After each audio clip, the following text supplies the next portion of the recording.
Welcome to Inclusion Bites, your sanctuary for bold conversations that spark change. I'm Joanne Lockwood, your guide on this journey of exploration into the heart of inclusion, belonging, and societal transformation. Ever wondered what it truly takes to create a world where everyone not only belongs, but thrives? You're not alone. Join me as we uncover the unseen, challenge the status quo, and share stories that resonate deep within. Ready to dive in? Whether you're sipping your morning coffee or winding down after a long day, let's connect, reflect, and inspire action together. Don't forget, you can be part of the conversation too. Reach out to joe.lockwood@seechangehappen.co.uk to share your insights or to join me on the show. So adjust your earbuds and settle in. It's time to ignite the spark of inclusion with Inclusion Bites. And today is episode 135 with the title Resilience, Diversity and Wellbeing. And I have the absolute honour and privilege to welcome Sam Rathling. Sam is a LinkedIn and social selling expert, a cancer survivor and a thriver. When I asked Sam to describe her superpower, she said, "I'm also known as Resilient Rathling. I've been through so much adversity, and resilience is definitely a superpower." Hello, Sam. Welcome to the show. Hi, Joe. Thanks so much for having me. It's great to be here.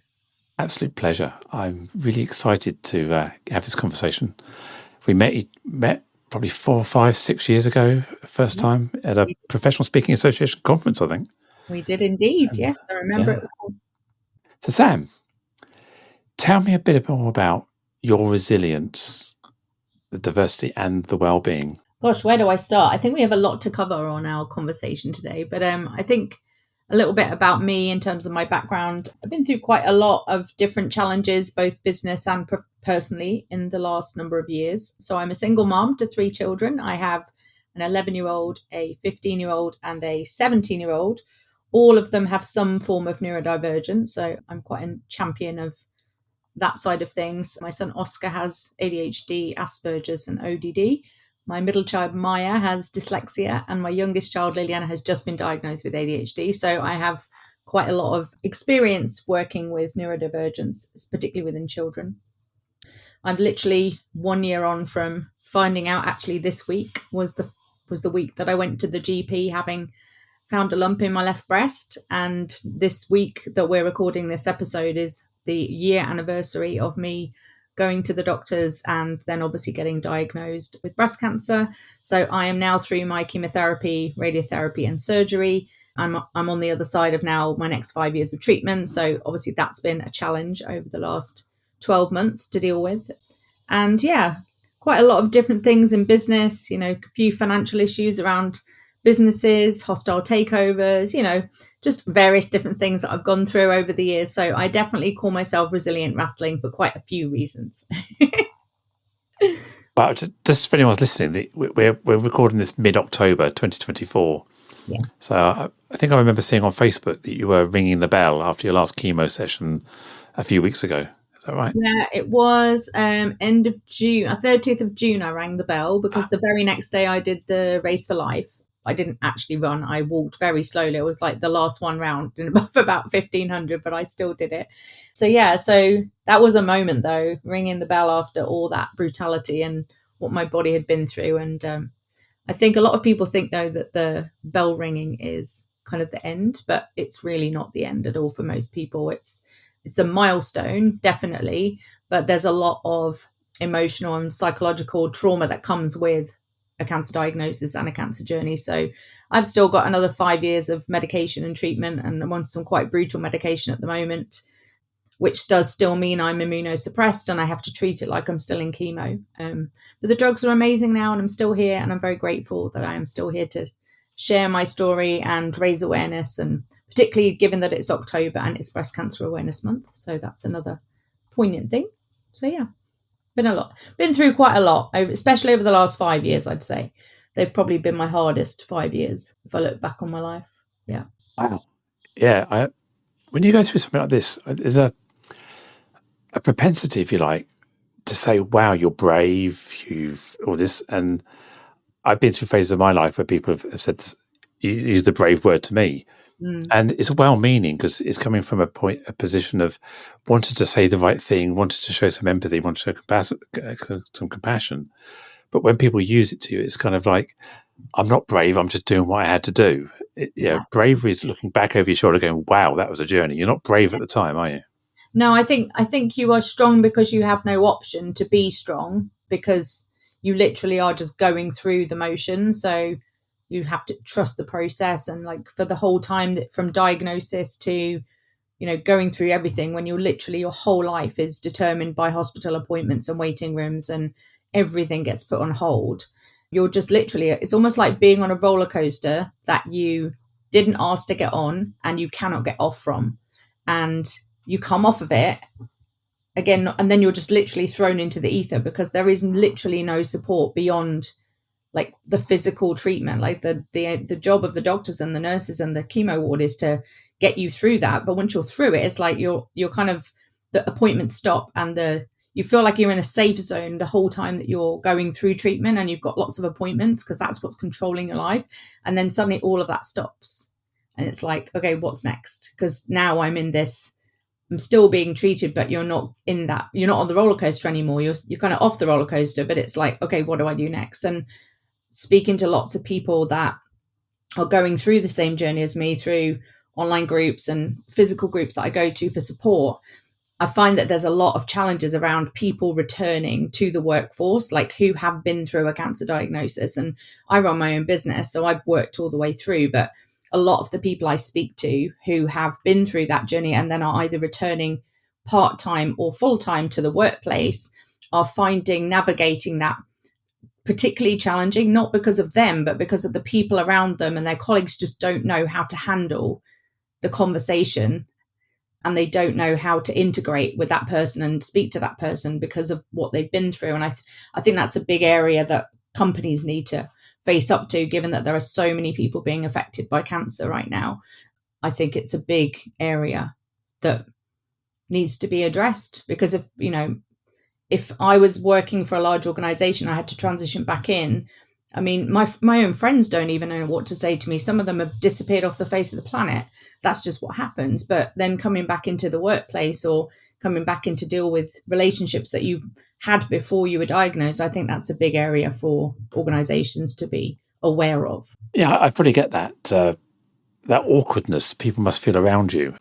I guess I'm privileged because I'm the podcast host here. I feel I have a right to just ask questions.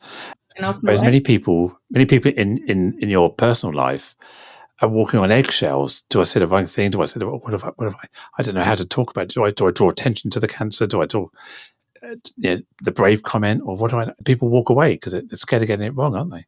Yeah, they a lot of the time just don't know what to say, so they prefer not to say anything at all. Whereas I'd rather someone just say to me, like, I literally don't know what to say to you, and just start the conversation that way. I get quite a lot of messages. Obviously, I'm on LinkedIn a lot, so I get a lot of messages of people just going, like, I'm following your story, but I just don't know what to say to you. And I'm like, that's okay. Not many people do know what to say, but at least you've said something versus, completely dismissing you or ignoring you, or, only checking in because, I have that, versus, you never check on me before. So it's interesting, the different dynamics that happen around you in terms of, I have best friends that have literally vanished.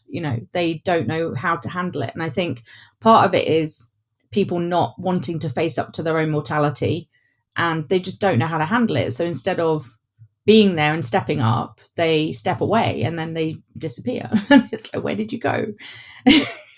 Trying to give you space to recover, but not sure how to get themselves back in again, I guess. Yeah. And I have reached out. I've extended an olive branch to a couple of them who I know, like they have life going on as well. I get all of that, but you think it doesn't really take much just to drop a text to go, how you doing?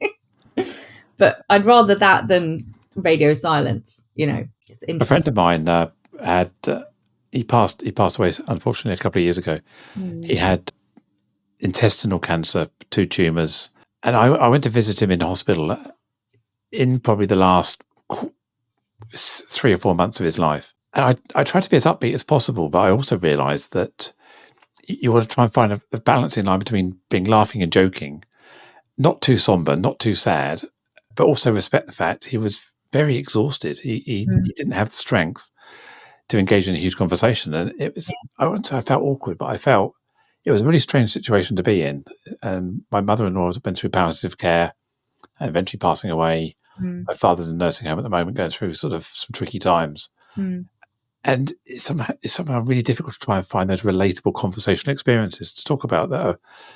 You're worried about your life, and I'm worried about the fact it's raining outside. It's a different sort of priorities, isn't it? It is. I think the best way to handle those is just to ask the person. Everyone's different, and just to say, look, how do you want me to show up today? Because I can be happy, I can tell you jokes, I can make you laugh, I can just be here and not say anything. Like, how do you want me to show up for you today? And I think just asking the person, because they will have good days, bad days, ugly days. They'll have days when they just want to sit and they just want some company. They'll have days when they want to ignore the whole world. So I think it's just about asking that question and just being really open and having that chat with them to see how they want. That's how I would handle it. Not having been on the other side of it, I would want someone to say, how are you really today, and how do you want me to show up for you today? And then it's less uncomfortable. Yeah, no, I get that completely. Yeah, when you were going through some of this, you must have had. Well, obviously, your own mortality came into the front of your mind. You suddenly realised that I'm not forever. I'm a bit broken, and I may not get fixed. What were the biggest fears going through your head at that stage? I presume your 3 children, your business, your family. Yeah, it was hard. I actually wrote myself a letter. I'm going to get a bit emotional now. I wrote myself a letter after I'd been to the doctors, and I'd found the lump, and I didn't know what it was at that stage. So I didn't know what stage it was, how aggressive it was. Was I riddled with it? Like, all these things, like when you're in this limbo period, when you are in the unknown, your brain just goes into this overthinking. The world's going to end. Literally, your life is going to end, and you might only have weeks left. But I didn't know that at that point.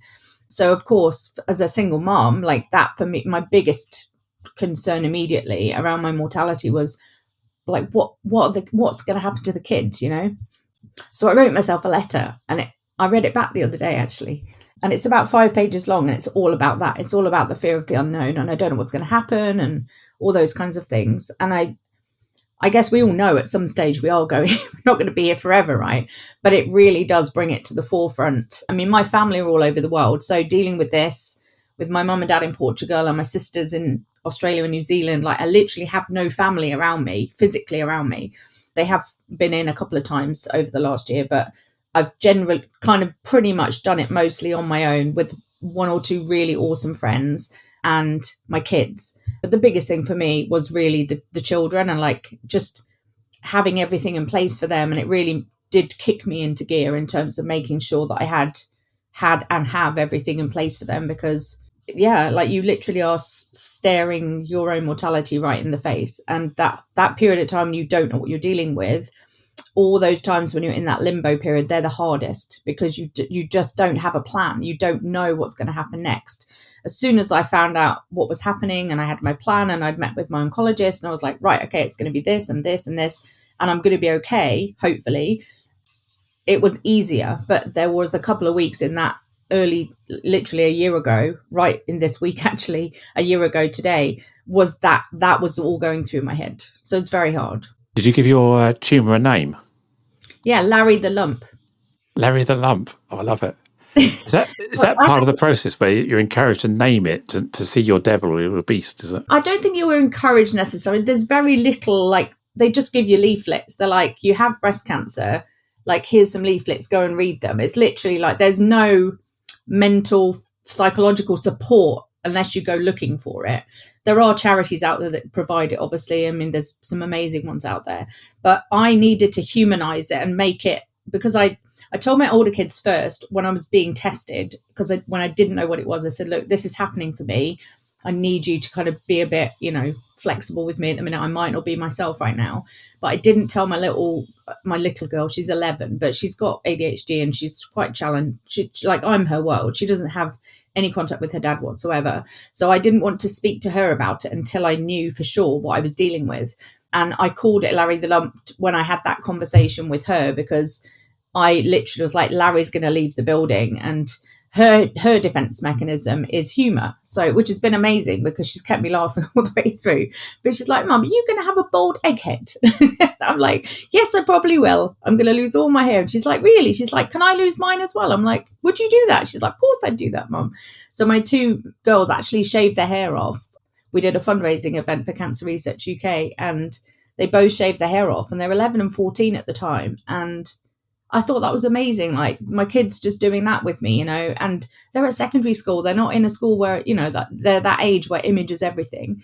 And for them to do that was amazing. But yeah, I think calling my lump Larry just made it a bit more like easy for me to have the conversation, because then it was about removing Larry, and Larry went on holiday to America to get tested and packed a suitcase. And we had all those little conversations because they test the tumor to see if you will benefit or not from chemotherapy. So my tumor went all the way to the States to get tested, to get a score out of 100 as to whether or not I would need to have chemo or not. So again, that was an 8-week wait, and things like that. Just, you've had the surgery, it's out of your body. Now you're waiting to find out if you're going to go into 6 months of chemotherapy or not, but you have to wait 8 weeks to find that out.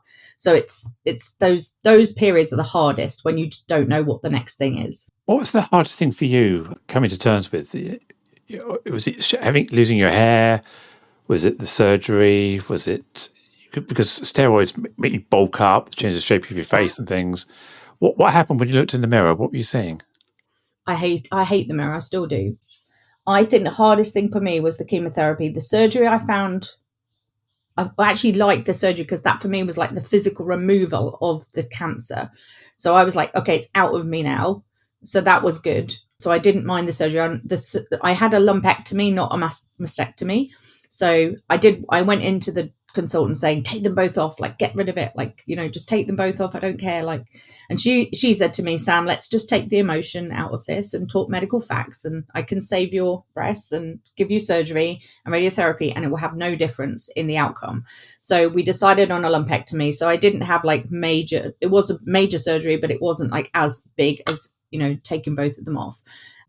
And when it came to the most brutal part of it, was definitely the chemotherapy. I was physically prepared for it. I knew it was going to be hard. I knew I was going to lose my hair. I knew all of that was going to happen, but I had no comprehension of just how difficult and what a toll it was going to take on my body, and my brain, in terms of my mental resilience that had to go through that. Just the fact that you're literally voluntarily walking into somewhere where they're going to inject this awful stuff into you that's going to make you feel so sick and really ill. I put on 15 kilos with the steroids in 9 weeks. It's a lot. My face was all puffy. I lost my hair, like all of that stuff. Just so tired all the time. And I've just made a video the other day, actually. It's up on my Instagram, my TikTok, of my kind of year in pictures. It's about a 3-minute video. And you can see the difference from when I first went into surgery to all of the chemo. But I think that I did definitely hit a wall. It was about the 4th round out of 6, and I hit a wall, and I looked in the mirror and I took a picture of myself, and I never thought I'd share it, but I have. And that picture for me is like the epitome of like the worst time in my life ever. Like I just felt so awful, but I'm through it now. I'm through the other side of it, and I hope I never have to go through it again. But now it's about risk of recurrence and keeping it away. So I'm on lots of different drugs and tablets and medications to prevent it from coming back. So I'm now on hormone treatments and targeted therapy. So I'm on like an oral chemotherapy, but I also have to have 5 years for hormone treatments, which means I'm medically induced into menopause now, which of course brings all of the things that come with that as well, on top of the side effects of the drugs and everything, the other drugs. So it's a lot. But it has meant that I've had to really just handle everything that's thrown at me. And life carries on. I still have to get my daughter to the athletics track 4 times a week, and still have to get the kids to school. And I still have to, do life. You can't just put your whole life on hold. So I think the biggest thing for me was managing all of that whilst you're feeling the worst you've ever felt in your life and battling through the whole thing. Presumably your kids must have matured immensely in the last 12 months. And I would like to think, surprised you with their level of maturity that's come out. Yeah, What 100%. sort of things have you I'm noticed? so proud of them. I mean, myself and my eldest son were having some challenges a couple of years ago. I ended up off the back of him kind of going off the rails a little bit, thinking I need to get a handle on him, and decided to go sober. Like, we have that in common, sobriety. So I'm nearly 700 days sober now, which was about 10 months before I got diagnosed, actually. But I have noticed a massive shift in his maturity. You know, he looks after me, he makes me cups of tea without being asked, and he hugs me lots. And, you know, he wasn't hugging me a lot because he was a 16, 17-year-old boy, and he was doing his own thing. And whereas he's now a lot more caring, he's got an amazing girlfriend, and I see him being like that with her now, and it's amazing to see him doing that. So I think he's definitely matured a lot. And his perception of the world as a teenager or, 7-year-old boy is that everyone's invincible. And clearly I think he realizes now that, not everyone is invincible. But I think his level of maturity has been so impressive, especially with all the challenges he's had in his life, with him being, mixed race, bullied in school, neurodivergent. He's got a lot going on, that boy. And, the fact that he's handled this so well and amazingly has been great. My middle daughter, Maya, she's been an absolute trooper. I mean, my mum had breast cancer when I was a teenager, so I do relate to how I felt. I mean, I literally turned into party girl. Like, that was my way of handling it. I was not there, and I feel bad now because I know what my mum was going through now, and I'm like, wow, I really should have probably been there more for my mum at the time. But obviously she had my dad, and she had an amazing, loving husband to support her through it. But I kind of went off the rails a little bit, and it really derailed me. And I think looking at my kids, like, that could have happened to them, and it didn't. And Lily's just been, my youngest, she just keeps me laughing all the time. She makes jokes out of everything, and she really she really does bring humor into the whole thing. And she just makes me she'll look at me, and she'll literally, I showed her my picture of my worst day, and she laughed so hard. And I was like, it's not funny. And she's like, but it is, Mum, look at you. So yeah, it's one of those. They all handled it slightly differently, but I'm super proud of all of them. I really could not have got through it without them. Like, they've just been amazing. Even your worst day, it's better than not having that day at all, isn't it? So exactly, 100%. I mean, it's so hard because, like, you talk about it and you think, well, I'm so grateful because, my sister lost her best friend to cancer whilst I was being treated, and I had to tell her, knowing that her best friend was dying in New Zealand. And I'm like, it's just, a couple of my other friends or people I know through athletics, they've lost friends. So I know 4 or 5 people that have died from breast cancer who I don't know necessarily personally, but they're connected to my network. And I think, well, I'm still here. And, it's one of those, it's like, I mean, I'm glad I found my lump. I was 47 when I got diagnosed. If I had waited for a mammogram, they don't start screening until 50. I had done a mammogram 2 years prior, and it had shown nothing at all. So my tumor had grown very quickly, and I was checking myself regularly because my mum had breast cancer, and she actually had breast cancer twice, and she also had ovarian cancer. She's still here, but everyone I know personally that's had it is still alive. It's the people that have lost people. But for me, I was just like, I need to check myself. And if I hadn't have been checking myself, I wouldn't have found the lump. And I don't believe I would still be here. Like, if I'd have waited for my screening and not actually been checking myself every month. So I have it in my calendar, and anyone listening to this, please, please, please check yourselves. There was breast tissue in the breast, in the collarbone, and under the armpit. Like, it's not just so go watch a YouTube video and go learn how to check yourself, because it can happen to anyone. Everyone thinks, oh, it's never going to happen to me. But it can it's not discriminative at all. It can happen to anyone. We've seen that with very high profile people, obviously, being diagnosed with cancer over the last year. So yeah, it's one of those, it's just, I feel, so grateful. And you go into the chemo ward and you're in there, it's like a meat factory. There's like 60 chairs in there, and you're just like in, and as soon as one person leaves the chair, there's another person in there. And it's just, it's like another pandemic that's not being seen. There's so many people going through treatment or going through cancer. And I mean, just the one little chemo ward that I go to, they see 2,800 patients a month, and they have the stats up on the board, and it's like, wow, like 2,000. And that's just a tiny little, like, I live in Derby. It's not a big town. It's not like it's a town. It's officially a city, but it's not that big. but 2,800 patients going through chemo every single month in that ward. Like, and you sit there and you're not in a private, you're literally in a big bay, and there's 6 chairs over there and 6 chairs over here, and you're literally opposite each other. And some people want to chat, some people want to sleep, some people want to just, not be there at all. It's quite a fascinating experience to go through it and to really see behind the scenes of what is really happening, in this. It's so many people though.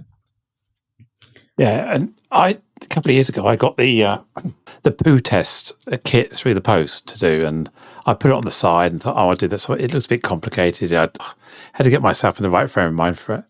Eventually, my wife Marie nagged me. She said, not nagged me. That's the wrong word. Just nudged me and said, "Come on, do it." And I thought, "Oh, I'll do it." Posted it off, and then Marie got hers a couple of years later, and she. Again, I had to push her because it's kind of this reluctance to sort of get yucky with it and dip it into the poo and send it off. And she did it. And then about a month later, one of our friends posted on Facebook that she'd done the poo test and it came back positive. And you suddenly think, wow, I was laughing and joking that invincibility, it'll just be whatever.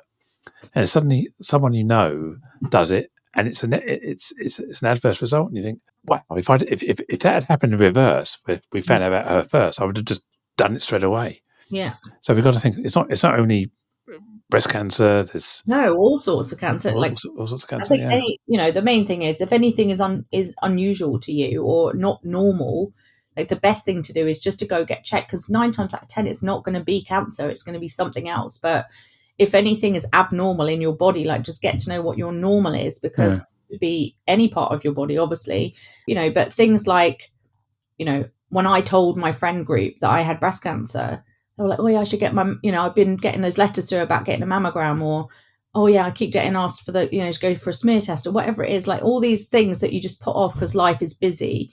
And then it took me getting cancer for my friends to go, oh yeah, I'll book that mammogram now, or I'll go, I'll start checking myself, or, and I thought, wow, if that's just my friend group, how many other people out there are ignoring letters? I mean, the amount of women I saw in there with cervical cancer that were ignoring their letters, it was, amazing. And one mother and daughter came into the chemo ward actually, and they were in there for the first time. And you can always tell when it's a first timer because they only let you bring a guest on the first time you go. The other times they're too busy. You can't actually take someone with you. So I knew it was her first time. And she said, oh yeah, I kept telling my mum to go and, go for her smear test. And she ignored it for 4 years. And they found a tumour the size of an orange in her cervix. And it's like, just because she didn't go and get checked. So if you are listening to this, obviously, I'm a big champion of raising awareness. But the earlier they find anything, the more they can do to help you. If you leave it or ignore it or deny it, then it could be too late. So just anything that's abnormal for you on any part of your body, just go get it checked, please. Yeah. And if you're a man listening to this, Copperfield, it's testicular and prostate cancer, big killers as well. I'm talking to both. Men can get breast cancer too. Men can get all sorts of cancer, as can women. So again, it's just Copperfield of all your bits. Whatever bits you've got, check them out. I think you're right in saying, even if you've got like a cyst and it's only a cyst, get it checked out, go for the mammogram, whatever it may be, and then understand what your normal is. Normal is, yeah, exactly. Yeah. 100%.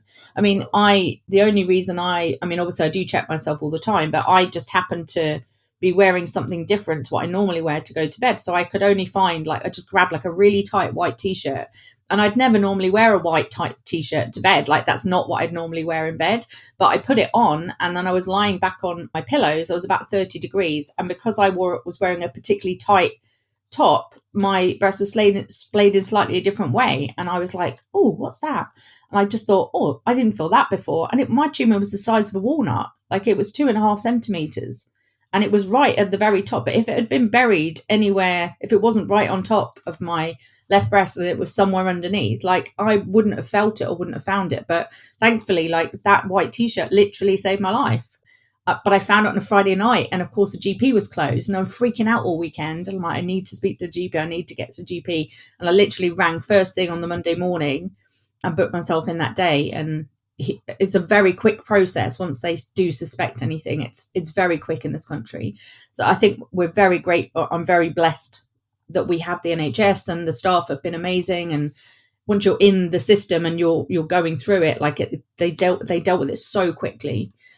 But yeah, I just can't thank them enough. I wrote all the staff in the cancer ward and the chemo ward a beautiful poem that they've got in their staff room now, and I bought them in a massive hamper full of like face masks and chocolates and coffee and like all these nice snacks, because there's so many people in there. Like, I probably interacted with over 200 staff in the journey, so I just felt like I needed to do something for them because they're so amazing. You mentioned in that you stopped drinking 700 and something days ago, you said, I think. Yeah. And what was the trigger? Because I also stopped drinking 1,010 days ago, I think I am now.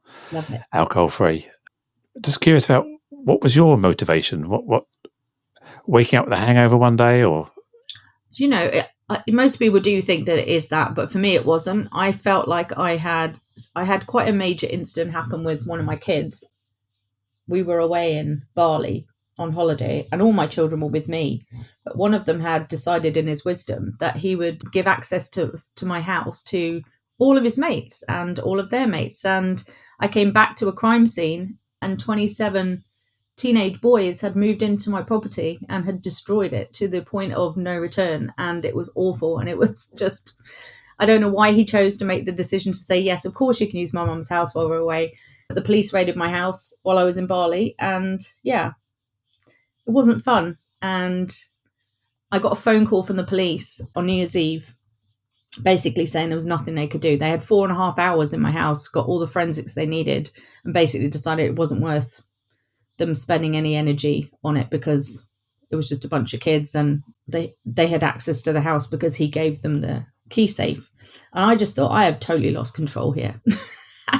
And so they didn't break in as such. They had legitimate, they were given access. And I got the phone call from the police and I just thought, something's got to change. And I felt like I lost control of a lot of, it wasn't that the only thing, but there were a few other things leading up to it. We had been clashing quite a lot and I just felt like I had no emotional control.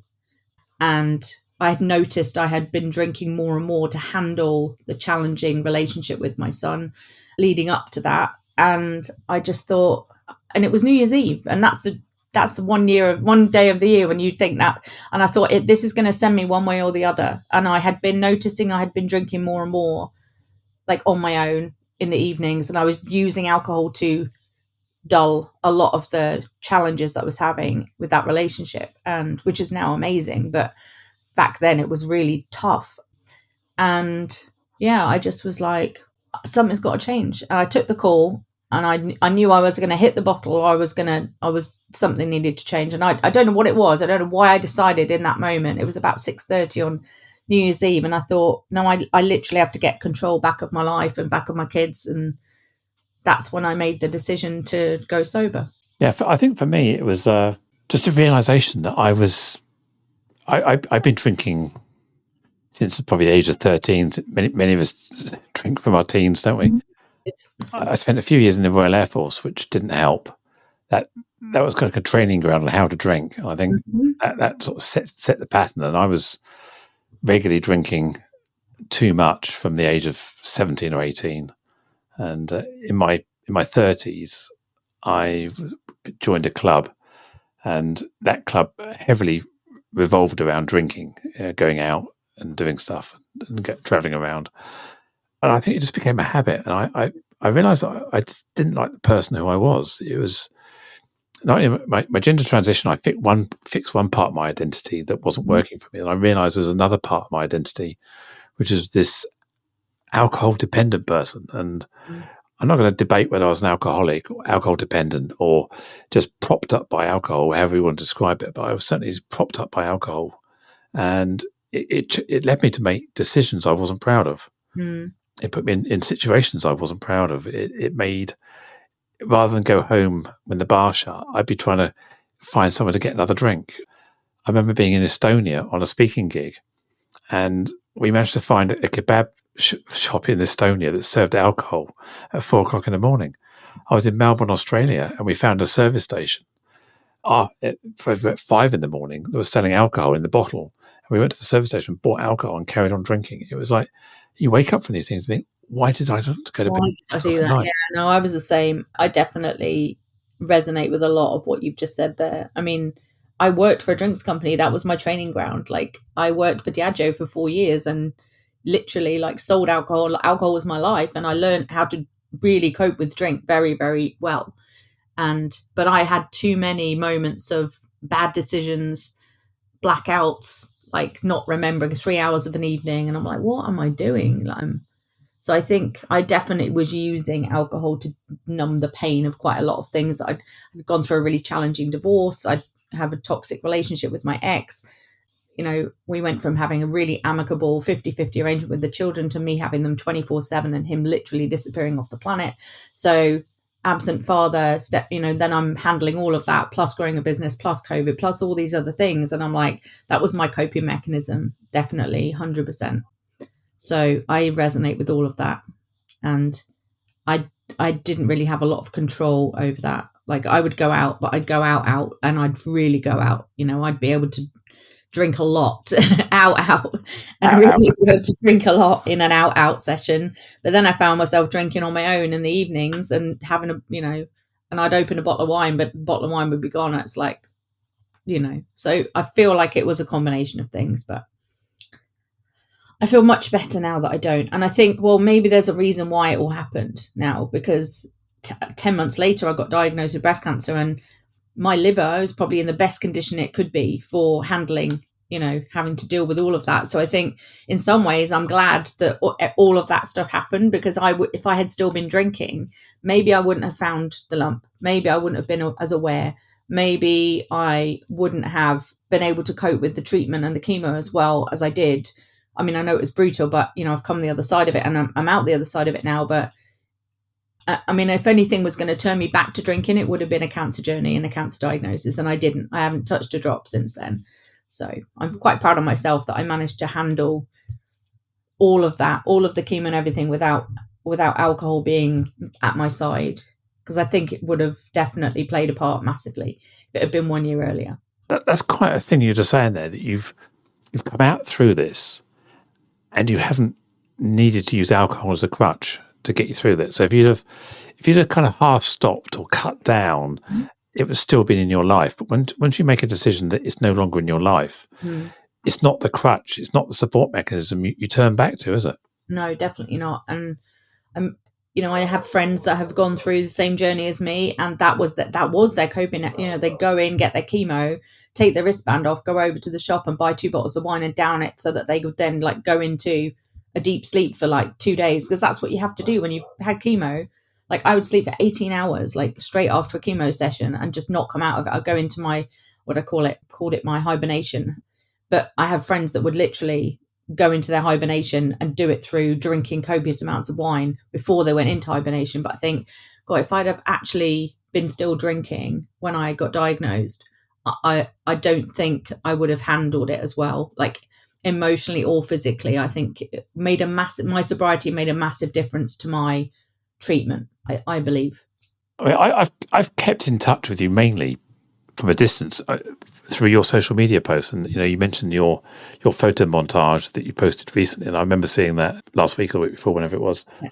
And I was struck with just the power of those photographs, those images, and how, and I don't want to use the brave word, but how it meant something to you to say, this is me, this is who I am, this is what I've come through, and I'm owning this. And I felt a lot of strength in there, a lot of ownership. But you are, by definition, a social selling expert, and we know that personal brand, how you present yourself on social media, has to have a level of humanity in it, and it's not all me. It's got to be authentic, isn't it? And that's the key we're talking about here. Yeah, absolutely. I actually did a session with some clients the other day, and we talked about, I gave 13 different words to them that make up the power of a personal brand. And a lot of them are like, well, my content's not working, or I'm not getting much engagement. I'm like, well, score yourself on these things, like score yourself on these 13 words. And one of them was vulnerability and authenticity. And, it's those kinds of things that draw people towards you. And I thought long and hard about whether or not to share my journey on social media. And I knew I was going to do it in some way, shape, or form because that is part of who I am. Sorry if the dog's barking in the background. There's madness going on outside. Sorry, Joanne. Dog It's Daisy fine. excited about me being on the show. So yeah, vulnerability, authenticity are key, and the more you can show up as a real human being in through your social media, the more people are going to be drawn to you. I don't talk about everything. I mean, half the stuff I've shared with you on here has never gone near my social media, right? Some of the stuff we've talked about here, I would never in a million years post about. But, I think I did talk to my business partners and I said, look, I really feel strongly about talking about this because I have a following and I have a voice and I feel like I can do some good through the bad, through fundraising, through raising awareness. And I think, well, if there's someone out there that chose not to do business with me because I'm going, is really important because it does draw the right people towards you and it does attract clients and it does show that you are human. And I probably do it not to the extreme, but probably more than most, because I talk about everything that I've been through, all of the things the adversity I've been through, my sobriety journey, my cancer journey, my failures in business, all sorts of things. My kids and their neurodivergence, I talk about that a lot. I mean, I did a post about Oscar last week and how he's come through bullying and, through his, challenges through neurodivergence and how our relationship has come through the other side. And that post has had 160,000 impressions, which is a lot on LinkedIn at the moment. The algorithm does not do that these days. And the amount of amazing things that have happened off the back of that one post about his neurodivergence and his differences and his bullying and all of those things. He's been gifted a car by a lady who didn't know me. He's been invited in for 2 days in Google's headquarters to learn AI with Google, which is amazing. And he's been offered mentoring by some incredible, really, really senior people within the AI and generative AI and data compliance. And it's just amazing what's happened off the back of just one post on LinkedIn that was me being vulnerable about diversity and neurodivergence and all these things and racial bullying and things like that. But the amount of amazing, incredible things that have happened to him and to us since we posted about it is amazing. But I could have chosen not to share that, but I felt it was important because his story is very inspiring to a lot of people. And the amount of people that were like, I got bullied, I resonate with it. The lady from Google was like, that's my story and my brother's story. That's how we went through school. And it's incredible when you do share those vulnerabilities and real authentic things about the things that are going on for you and you have gone through, the right people step towards you. And I think it's important that we show up on social, not just as the professional mask, but actually really, who are you? Because that's what really connects us as human beings. And a lot of people forget that behind every social media profile is a real human being. And it's that authentic connectivity that you can get through your posts that will inspire others and inspire them to reach out to you. I often say to people that the difference between AI writing something and a human writing it is the human has a soul. AI has no soul. Yeah. And without getting spiritual about this, you can tell the difference between artificial, because it's just heartless. There's nothing in it. There's no feeling in it. Agreed. And I always think inclusion was like that, all about feelings. How we connect with people was all about feelings. And if we're not careful, what we do is we sanitize everything down to what people should see about us and pre-filter everything. So we're almost taking the ability for people to get to know us. And people buy from people, don't they? 100%. Yeah. I mean, I teach this all the time. I mean, I work a lot with salespeople in big corporates and business owners when I'm doing my, training and talking about social selling. And it really is that people are so scared to show up that way, or they just don't know what to post or how to post. And I'm like, just think about just what you champion, get behind. You probably care passionately about 3 things outside of work that you would be happy to talk about. So you don't have to share every deepest secret that you've got or everything that's happened to you, but just think about what you can champion. What do you stand for? What do you want to get behind? What do you actually care about outside of you being a salesperson or outside of you being a business owner? Because those are the things, if you can bring them to the newsfeed, they're the things that will connect you with other people, whether it's, you're training for a marathon or you're going through, some mental health challenges or your kids or whatever it is. Just talk about things that are real and human outside of you being that professional, and amazing things happen when you do that. Yeah. A friend of mine that I've known for many years, she posted on LinkedIn recently after a hiatus of about 6 months that she's got a brain tumor. And it's apparently, from what I gather, untreatable. And so she's now living with an expiry date, for want of a better way of putting it. Although we all have an expiry date above our head, we just don't know how soon that is. And Yeah. she's also been through a challenge with a child gender transitioning as well. So there's a huge amount going on in her life, and she's always been very authentic with sharing that side of her. But she gets a lot of trolling and hate and pushback by showing that personal side. Did you get anything pushed back to you? You know, that this is not allowed on LinkedIn crowd coming in? I've genuinely never had any trolling, hate, whatever. I've never had it. My business partner gets it quite a lot, but he's very opinionated and very divisive on purpose on his posts. But I have never had it. I think because of the way that obviously over the years, I've become quite a good storyteller. And I think the way that I word things and the way that I structure things in a way that it's not just about that, it's also got lessons or whatever it is in there. I've never had hate on anything, on any social. Like, I've never had to delete comments. I've never had any nasty inbox stuff at all. I've never had any accusations about anything.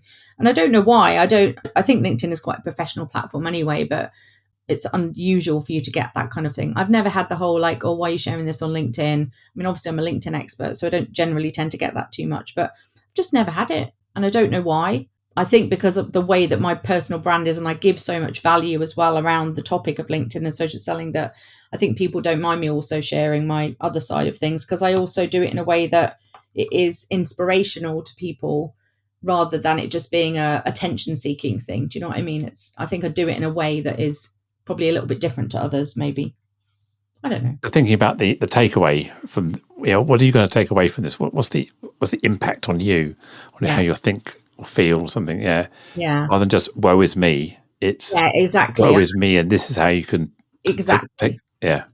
So I think that's how I always like to angle. I always try and find a lesson or find something that people can take away from the post that is going to help them in some way, rather than it just being like, this is happening for me, Yeah, I think that's probably it. I don't know. Yeah. I always remember the broadcaster Chris Evans said, you've got to be kind of Marmite. Half the world's got to love you and half the world's got to hate you. Because once you've polarized people, that sells. People become raving fans of yours. Yeah. Whereas if you try and be spam and bland and something for everybody, it never quite hits the mark, does it? No, it doesn't. And I think a lot of people do show up as the boring version of themselves. Like, you meet someone on Zoom or one-to-one, and you think, oh, they're amazing. And then you look at their online social presence, you're like, that's not you at all. Like, that's just boring and dull. Like, why are you not showing up as the person that you are? I'm not talking to you directly, obviously, but just when you meet people, you think, wow, like, why are you not bringing that to the, like, that's the person I want to see on the news feed. And ultimately, you've got to remember why people are on social. They're usually on social because they're bored or they're trying to sell something for their own selfish reasons. So if you're not entertaining, inspiring, educating, they're just going to scroll past you, and you're just going to be like in the boringness of most people's posts. And people wonder why they're not getting traction on their posts. It's because they literally are boring. Like, they're showing up as the most boring version of themselves. They are. Yeah, I remember I was doing a pitch to some speaker bookers once, and one of the feedback they got was they're not sure about me because I didn't come across with any personality. And I thought, blimey, yeah. Normally I ooze personality. I'm kind of jokey. I'm bouncy. I'm all over the place. And I thought, you're right. When I was in this mode, my brain was in be professional, be focused, be this, be that, and the only thing I wasn't being was me. Yeah. And it's learning how to just lean back and relax and be yourself. And I found myself doing that more doing online training recently, where I think in the early stages, the COVID days, we were trying to be very professional, very kind of up. But now I'm very much more lean back, more relaxed, more comfortable in my own skin. And I feel the difference in me, and I think the audience feel the difference when you can show up like that as well. Yeah, I think it makes a big difference. Like, the more you are you, the more you show up as your authentic self and not this mask or this professional image that you want everybody. I think that really has, having, done that more and more, obviously recently, the messages I get or the people that step towards, you think, well, anyone that doesn't want to work with you is not going to step forward anyway. And you wouldn't want to work with them. And, if they can't handle you as you are, then why would you want to do business with them in the first place? So I think you attract the right type of people by doing that, and you deflect the people that you just wouldn't at all. Yeah, I mean, I often think it's my superpower is the ability to polarize people. You either like someone who's trans or you don't, and so I very rarely get people who want to talk to me who don't like me because they don't bother. So it cuts down half the sales process. Sales process, I love that. When people want to engage me, they know who I am and they want to engage me. So my job is done. So in a way, it's if you knew what your personality type was that was able to do that with people, if everyone had this little sticker on their forehead and go, "This is my type of person," and if you don't like it, go away. You don't like it, go away. You save yourself a load of time. It does. Yeah. I don't get tire kickers. People don't just try and go, "Oh, blimey, oh, you're trans. I never realised." It's like, well. So yeah, I see it's a superpower, and I think owning it. Yes. Big time. You just got to own yourself, haven't you? And own yourself, yeah, definitely, for sure. And I think that's, if I was to get my kids to, like, I think I've only really got that in the last few years. I think instilling that in my children early on, I'm like, just be you, do you. Even my 11-year-old, like, she's so amazing. Like, her personality is brilliant. I'm like, don't ever change. Like, just be you. Like, you're so brilliant. And she's such a character, and I just never want her to lose that or to feel like she's got to show up any different to how she is. She's like, Mum, if they don't like me, they don't like me. She's, I was worried about her getting bullied because my son got bullied quite heavily. They're mixed race. She's, she's quite loud. She's ADHD. She's quite disruptive, and I think I don't actually want her to be any different. And if people have a problem, she's like, people have got a problem with me, Mum. That's fine. It's their problem, not my problem. I'm like, yes, this is good. And she's 11. And I'm like, I wish I'd had that confidence and that, I don't care what people think that young, and I feel like, I hope I've instilled that in her in the way that I parent her, obviously. But I just think it's brilliant, the way that she shows up and the way that she is being, going to secondary school is a big deal for an 11-year-old. And I don't think she's going to have any issues. No, it doesn't sound like it. And she's got a fantastic mum who's right there with her as well, and some siblings. So yeah, it's all the siblings who've been there and done it. So yeah, it's all. Yeah, and not only got the T-shirt, they've had the police round. I know, right? We've had everything. There's not much we haven't gone through together, so it's all good. Why can't we go in the house? Oh, it's a crime scene. Yeah, I mean, the circle of people we hang out with, having a good story is always a good thing. I know, right? It's always good to have good stories. So always have good stories. I mean, as I say, we first met, I think it was 2018, 2019. I can't remember which one of the conferences it was, but in an hour we've just spent together, I know more about you.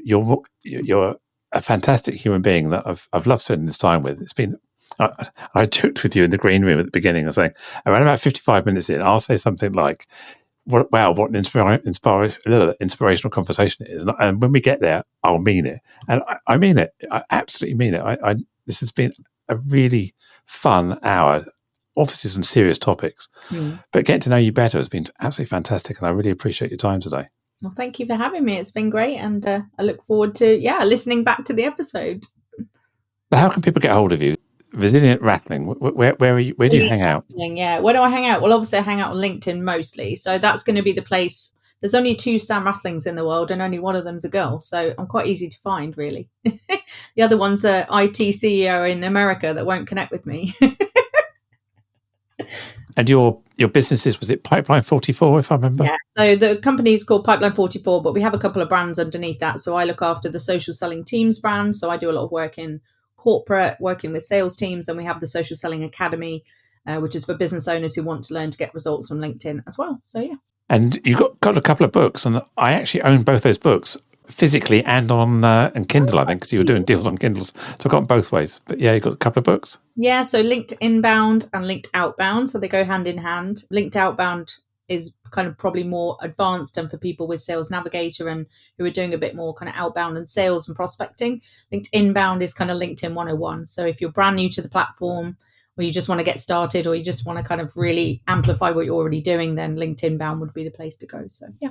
And they are bestsellers, aren't they? They are. Oh yes. Heralded in the business community as great resources. Yes, they are. And yeah, I wrote the linked Inbound in 2019, but I have a 2023 updated edition. The platform changes a lot, but the methodologies in there don't. So I wrote them specifically in a way that whether the algorithm changed or the platform changed, or it's more about the methodologies behind how you actually build your brand and get results and actually sell on the platform. So yeah. But what's next for Sam then? Obviously, Carry On Living is high on the list. Number one, I think I've definitely shifted my priorities in life and my focus, and I've thought long and hard about, I'm very much a go-getter, goal-setting kind of girl. And, this year I'm just get through to the end of the year. My next big thing is I'm heading off to New Zealand and Australia for 4 weeks, which has been the thing that's kept me going through this year, to be honest. All my family are meeting up. My sister's getting married, so I'm going off traveling, taking the kids to go and spend Christmas and New Year in Australia and New Zealand, which will be amazing. And I think for next year, I think it's very much about just recalibrating and getting the balance right on my life, and obviously health being a number one priority, and not sweating the small stuff as much as I used to. I think it's definitely about living for every day and living for every moment, and just not putting too much pressure on myself to achieve all these amazing things that I always have on my goals list. I'm like, it's enough right now for me to just be here, be present, and have fun and create memories with the children. And that's really my focus right now. And, and obviously get through my next 5 years of treatment, but I'm still here and I'm still kicking, and I can't wait to continue to add value and give back and just help as many people as possible with my knowledge and expertise. Thank you, Sam. Absolutely amazing. Thank you. Thanks. As we bring this conversation to a close, I want to express my deepest gratitude to you, our listener, for lending your ear and heart to the cause of inclusion. If today's discussion struck a chord, consider subscribing to Inclusion Bites and become part of our ever-growing community, driving real change. Share this journey with friends, family, and colleagues. Let's amplify the voices that matter. Got thoughts, stories, or a vision to share? I'm all ears. Reach out to joe.lockwood@seechangehappen.co.uk and let's make your voice heard. Until next time, this is Joanne Lockwood, signing off with a promise to return with more enriching narratives that challenge, inspire, and unite us all. Here's to fostering a more inclusive world, one episode at a time. Catch you on the next bite.